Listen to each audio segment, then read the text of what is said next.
we live in a world of virality.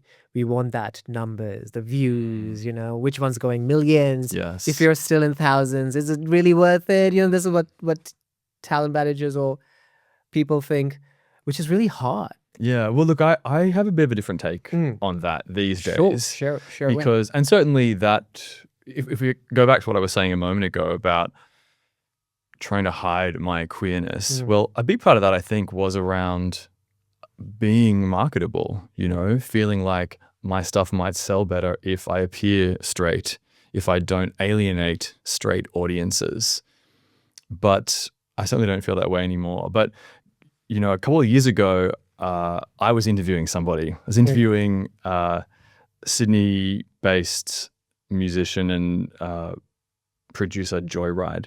Oh, okay. And we were talking about music and culture, and he shared this metaphor with me about culture as a bonfire.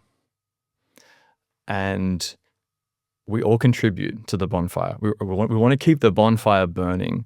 So there are some people who make massive contributions to the bonfire, right? Michelangelo makes a massive contribution. Taylor Swift makes a massive contribution, right? They're throwing on these big, huge logs that keep the fire, the culture burning for thousands of years, hundreds of years. And then here's me throwing on my few little twigs, right? They still keep the fire burning, right? They're still contributing to the culture. And that was kind of a light bulb moment for me when he explained it that way. And one of the things that I love about being able to share stuff online is that you can connect with people all over the world. And look, I don't have millions of listeners, but I have listeners all around the world.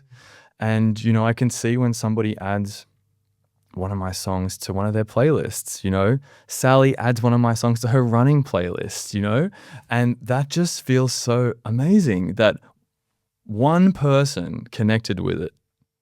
For one person, it meant something. And I love that idea that the art doesn't have to be for everybody. It can just be for one person. Maybe you make something, and instead of sharing it to everyone, you just play it to one person.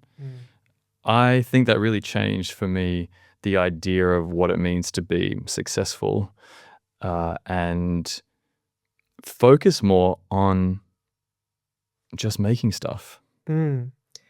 On yourself, on your art, on your craft. Yeah. Than what people are going to think about. Absolutely. And I actually describe it differently now. So when I talk about it, I say that it's my art practice. Oh, wow. And I just do it, I just set aside the time and I do it. And look, not everything I make is great, but when I make something that I'm really proud of, then I want to share it with people, and then I will share it.